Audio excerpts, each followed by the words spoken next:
ఇలా రాష్ట్ర ప్రజలకైతే స్పష్టత వచ్చింది. మళ్ళొచ్చే గవర్నమెంట్ ఏది అంటే బీఆర్ఎస్ పక్కా అనేది ఇలా ఎవరిని అడిగినా చెప్తున్నారు. 2 ఏళ్ళు అయితే గడిచేపోయింది, ఇక ఉన్నది 2 ఏళ్ళు. కొద్దిగా ఓపికగా మనందరం కలిసి పనిచేస్తే 100కు 100% ఎప్పుడు అసెంబ్లీ ఎన్నికలు పెట్టినా మళ్ళా వచ్చే ఎగిరే జెండా బీఆర్ఎస్ గులాబీ జెండా. అందులో ఏ డౌట్ అవసరం లేదు. బీజేపీ పని కూడా తేలిపోయింది. సరే, ఇప్పుడు తానాజీ గారు అన్నట్టు, మా ప్రశాంత్ అన్న అన్నట్టు దేశం కోసం ధర్మం కోసం అని డైలాగులు కొట్టింది. ఇలా మోడీ గారు ఏమంటారు, సబ్కా సాత్ సబ్కా వికాస్ అనే డైలాగ్ కొడుతుంటది బీజేపీ పార్టీ.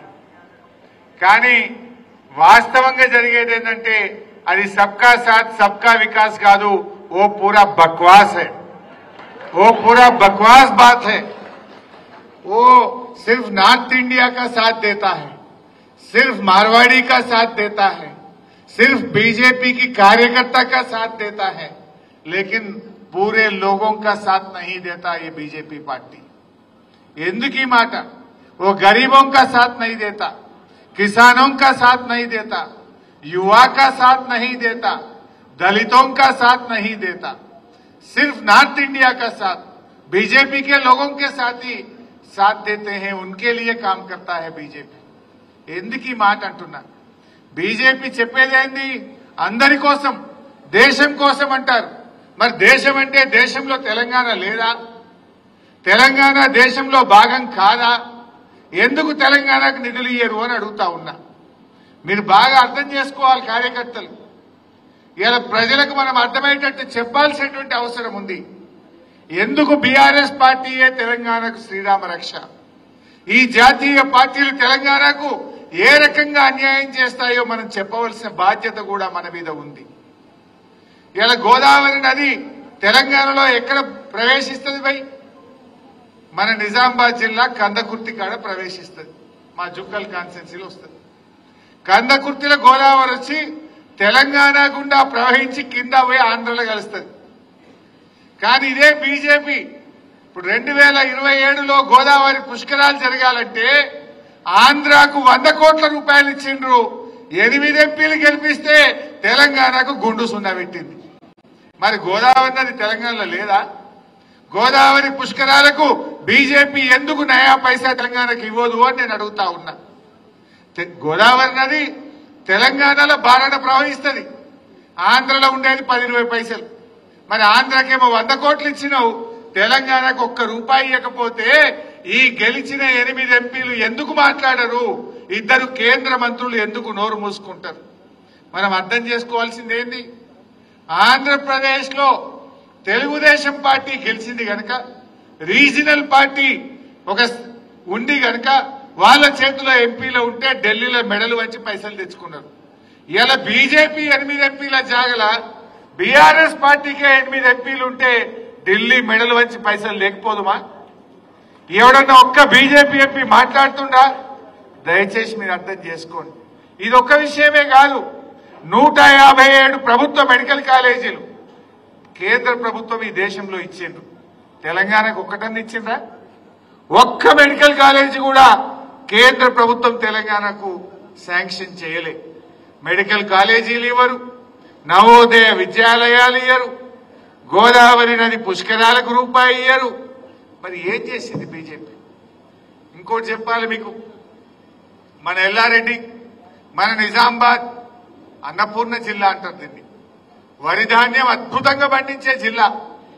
ఇవాళ కేసీఆర్ నాయకత్వంలో 10 ఏళ్లల్లా దేశానికే ధాన్యాగారంగా కేసీఆర్ మార్చిండు. ఇవాళ ఈ దేశంలో అత్యధిక వరి పండించే రాష్ట్రం ఏది? తెలంగాణ. ఇవాళ ఒకప్పుడేమో మనం బియ్యం తెచ్చుకుందాం పక్క రాష్ట్రాలకి, ఇప్పుడు సగం దేశానికి అన్నం తినిపిస్తుంది తెలంగాణ, సగం దేశానికి అన్నం పెడుతుంది తెలంగాణ. వాటికినే అయిందా? ఏమన్నా మంత్రం వేస్తే అయిందా? 24 గంటల కరెంట్ ఇచ్చిండు కేసీఆర్, రైతు బంధు పథకం తెచ్చిండు కేసీఆర్, మిషన్ కాకతీయలో చెరువులు బాగా చేసిండు కేసీఆర్, ఇవాళ ప్రాజెక్టులు కట్టిండు కేసీఆర్, పెండింగ్ ప్రాజెక్టులు పూర్తి చేసిండు కేసీఆర్, పండిన పంటను ప్రతి గింజ కొన్నది కేసీఆర్ ప్రభుత్వం.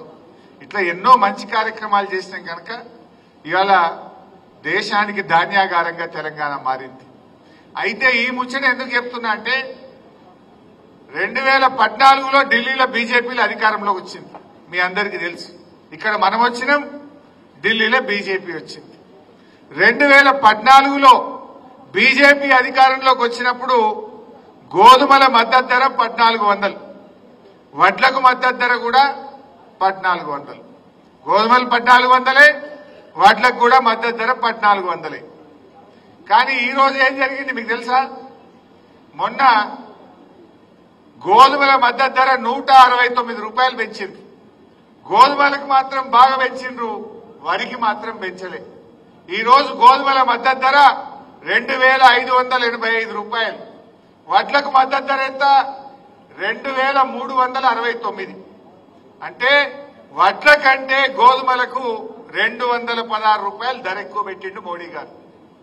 మరి బీజేపీ గవర్నమెంట్ వచ్చినాడు 2014లో వడ్లకు 1400, గోధుమలకు 1400, రెండిటికి సేమ్ ఉండే మద్దతు ధర. కానీ ఈ రోజు చూస్తే గోధుమల మద్దతు ధర 216 రూపాయలు పెంచింది. అంటే దక్షిణ భారతదేశంలో పండేటి ఏమో వడ్లు, ఉత్తర భారతదేశంలో పండేటి ఏమో గోధుమలు. అంటే మోడీ ఇలాకాల వాళ్ళ గుజరాత్లో, వాళ్ళ ఉత్తరప్రదేశ్లో, వాళ్ళ ప్రాంతంలో పండే గోధుమలకేమో ధర పెంచిండ్రు. మన తెలంగాణలో, మన దక్షిణ భారతదేశంలో పండే వడ్లకు మాత్రం ధర కమ్మి చేసింది. క్వింటల్కు 216 రూపాయలంటే 30-35 క్వింటలు పండుతాయి ఎకరానికి. అంటే ఎకరం మీద తెలంగాణ రైతు ఒక 6-7 వేల రూపాయలు నష్టపోతుండా లేదా? పెట్టుబడి అయితే సేమ్. నువ్వు ఆనాడు 1400 గోధుమలు ఉండే, 1400 వడ్లు ఉండే. ఇప్పుడు కూడా అదే ధర ఇచ్చుంటే మా తెలంగాణ రైతుకు ఎకరానికి 6-7 వేల రూపాయల లాభం వచ్చునా రాకపోనా? అంటే ఎంత నష్టపోయినట్టు ఈ 10 ఏళ్లలో? ఎన్ని క్వింటాలు, ఎంతమంది రైతులు, ఎన్ని కోట్ల రూపాయలు ఈ తెలంగాణ నష్టపోయింది? మరి సబ్కా సాత్ సబ్కా వికాస్ అంటే ఇదేనా? ఇది బక్వాస్ కాదా? సబ్కా సాత్ సబ్కా వికాస్ అంటే మరి మన వడ్లకు కూడా గోధుమలతో పాటు సమానంగా 2585 రూపాయల మద్దతు ధర ఇవ్వాల్సినటువంటి అవసరం ఉంది. దీని మీద బీజేపీ ఎంపీలు అడుగుతాడా? కేంద్ర మంత్రి కిషన్ రెడ్డి నోరిపుతాడా? బండి సంజయ్ మాట్లాడతాడా? ఒక్కరు కూడా మాట్లాడరు. వీళ్ళకి వాళ్ళని చూస్తేనే భయం పట్టుకుంటుంది. మరి అదే బీఆర్ఎస్ ఎంపీలు ఉండుంటే నువ్వు ఏదైనా గోధుమలకు బాగా పెంచినావు, మా వడ్లకు ఎందుకు ఇవ్వని ఇలా గట్టిగా అడిగే సత్తా ఒక బీఆర్ఎస్ పార్టీకి మాత్రమే ఉంటది అనేటువంటి విషయం నేను మీకు మనవి చేస్తా ఉన్నా. ఇవన్నీ మనం గమనించాలి. ఇలా మన బడ్జెట్ పెట్టిండ్రు, కేంద్ర బడ్జెట్ పెట్టిండ్రు. కేంద్ర బడ్జెట్ లో ఆంధ్రప్రదేశ్ కి ఏమో స్పెషల్ ప్యాకేజీలు ఇచ్చిండ్రు. తెలంగాణకి ఏమైనా ఇచ్చిండ్రా? ఆడ అమరావతికి ప్యాకేజీలు ఇచ్చిండ్రు, విశాఖకు ప్యాకేజీలు ఇచ్చిండ్రు, విశాఖ ఉక్కుకు ప్యాకేజీలు ఇచ్చిండ్రు. సరే వాళ్ళకి ఎందుకు ఇచ్చిండ్రని నేను అంటలేను, ఇయ్యండ్రి, బరాబర్ ఇయ్యండ్రి. కానీ తెలంగాణకి ఎందుకు ఇయ్యరు?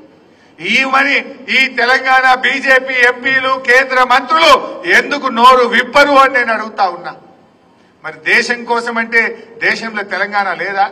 కేంద్ర బడ్జెట్ల గుండు సున్నా, గోదావరి పుష్కరాల్లో గుండు సున్నా, మెడికల్ కాలేజీల్లో గుండు సున్నా, నవోదయ విద్యాలయాలు ఇవ్వమంటే గుండు సున్నా, చివరికి వడ్లకు మద్దతు ధర ఇవ్వమంటే మొండి చేయి చూపిస్తుంది. మరి ఏం చేసినట్టు ఇది సబ్కా సాత్ వికాస్ అవుతుందా? ఇది బక్వాస్ కాదా? మరి ఎందుకు బీజేపీకి మనం ఓటేయాలి? బీజేపీకి ఓటేసిన పాపానికి ఒక్కొక్క రైతుకు ఒక ఎకరానికి 7,000 రూపాయలు నష్టం జరుగుతా ఉంది. అంటే బీజేపీకి ఓటేసి 7,000 తుట్టి కావాలన్నా మన రైతు? మనం ఓటేసుడెందుకు, 7,000 నష్టపోవడెందుకు? బీజేపీని కళ్ళు తెరిపియాలంటే మా తెలంగాణలో పండేదే వరి. మా తెలంగాణలో 80% వరే పండుతుంది, మిగతాదంతా కూడా తక్కువ ఉంటుంది మనకు. మరి ఆ వడ్లల్లో ఇవాళ అన్యాయం అయితలేదా? ఆనాడు 2014లో ఢిల్లీలో బీజేపీ అధికారంలోకి వచ్చినాడు వడ్లైనా, వరి అయినా, గోధుమలైనా 1400 ధర ఉండే. ఇప్పుడు ఎందుకు మారింది అంటే వాళ్ళ మనుషులకు మాత్రమే వాళ్ళు సేవ చేస్తారు. తెలంగాణలో పెట్టుబడులు పెట్టాలంటే నిధులు ఇయ్యరు, తెలంగాణ పరిశ్రమలకు నిధులు ఇయ్యరు, తెలంగాణ రైల్వే లైన్లకు నిధులు ఇయ్యరు, తెలంగాణ హైవే పనులు ఆపుతారు. ఇలా హైదరాబాద్ చుట్టూ రీజనల్ రింగ్ రోడ్ 5 ఏళ్ల నుంచి గాలినే ఊలాడుతున్నది. అది ముందుకు పోతలేదు. రేవంత్ రెడ్డి అడగడు, మోడీ ఇయ్యడు. అంటే ఈ రోజు మనం ఆలోచించాల్సింది తెలంగాణ ప్రజలు, రేపు మనం గవర్నమెంట్ ఎట్లా వస్తుంది, ఖచ్చితంగా రేపు వచ్చే గవర్నమెంట్ బీఆర్ఎస్ గవర్నమెంటే. అయితే ఎమ్మెల్యేలు రాష్ట్ర ప్రభుత్వం కాదు, దాంతో పాటు కేంద్రంలో కూడా కీలక పాత్ర పోషించాలంటే బీఆర్ఎస్ పార్టీ ఎంపీలు గెలవాల్సిన అవసరాన్ని కూడా ఇవాళ మనం గమనించాలి.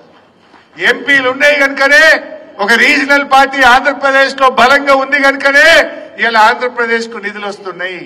రేపు తెలంగాణకు నిధులు రావాలంటే, మన హక్కులు మనం పొందాలంటే, మన వాటా మనకు దక్కాలంటే ఇవాళ రాష్ట్ర ప్రభుత్వమే కాదు ఎంపీలుగా కూడా బీఆర్ఎస్ నాయకులే గెలవాల్సినటువంటి అవసరం ఉంది.